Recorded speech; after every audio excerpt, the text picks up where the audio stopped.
Hey folks, welcome back to another Dice Tower preview. I'm Mark, and today we're taking a look at Guardian's Gambit. Guardian's Gambit is for 2 players. It plays in about 10 to 20 minutes, and is for ages 8 and up. So, this is a micro card game that you can take anywhere. You can put in your pocket, and best of all, it does not require a table to play. You can play this game while standing in line. Alright, let's take a closer look. Like any good micro card game, setup here is quick and easy. You're going to take the deck of cards and separate them into red and blue. Each player will have a starting hand of 6 cards, and they must consist of 2 shield bearers and 2 swordsmen. Now, there's a whole slew of other guardians to pick from with all special abilities. We'll take a closer look at them in a bit, but you get to choose 2 of those and put them in your hand as well.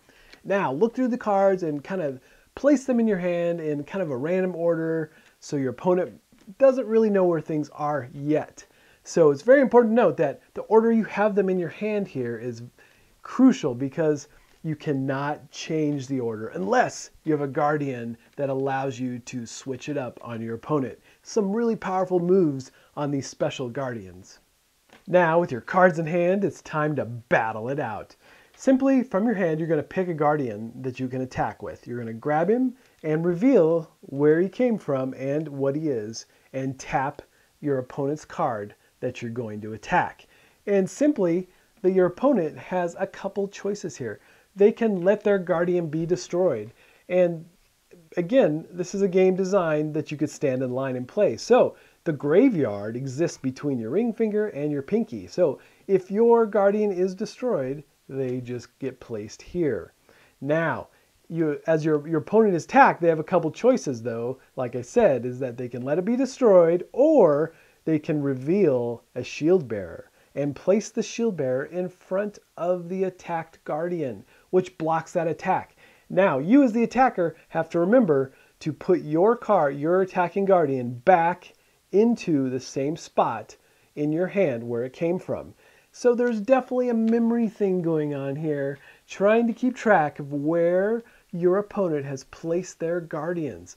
But there are some guardians that change this up, as they allow you to shift up your hand and change the rules.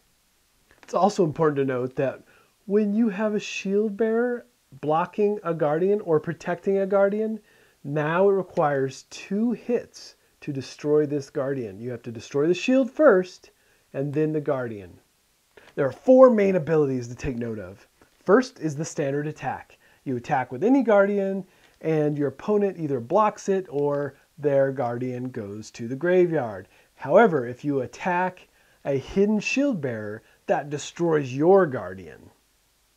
Then you have a first strike ability on some guardians. You follow the text on the guardian's card and activate what it does. Now, after you do the first strike ability, that guardian's attacks are just considered standard attacks from then on out.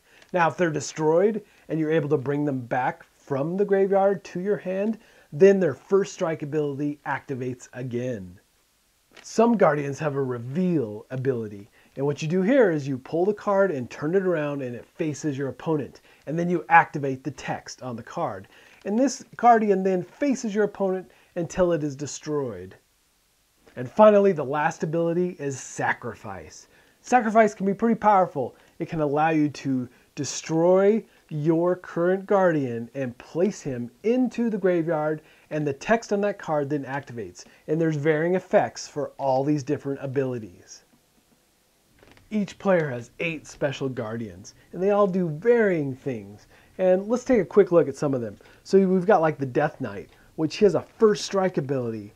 It's unblockable attack that destroys both guardians. It can destroy both the guardian and its shield bearer, which is really slick. And if he's attacked in your hand, then both guardians are destroyed as well. And some of these guardians have dual abilities, like the Seer. The Seer can reveal and choose 2 cards from your opponent to show you from his or her hand. Also, the Seer has a Sacrifice ability. You get to block an incoming attack. And we have the Reaper, which is one of my favorites. The Reaper has a sacrifice ability, which allows you to return a guardian from your opponent's graveyard to your hand and then rearrange your hand to keep things interesting. Again, all these guardians have special abilities. Like the Archer has a first strike ability. The Mage has a sacrifice ability. The Barbarian, again, one of my favorites, has a first strike ability. If it's blocked, then you can attack another target instead. If he hits a hidden shield bearer, both guardians are destroyed. And then you have the Assassin, which can attack from the shadows. He's hidden, so he has a hidden attack from your hand. And then you have the Healer. You can sacrifice him and return a guardian from your graveyard back to your hand and then rearrange your deck. So this rearranging of the decks is pretty powerful in this game, because then you're messing with the structure of where your opponent might think your guardians live. Now, play continues until one player can no longer attack with any guardians. Then that player gets to create a new hand and even swap out their special guardians if they so choose. And then the battle begins again. Now, the first player to win 5 rounds is the champion. However, if there's a tie in any particular battle, then both players scrap their hands and start from scratch. Okay, folks, again, just a reminder, this has been a Dice Tower paid preview, and everything you've seen here has been in prototype form. So things still might be changing. Keep an eye on the campaign for any updates.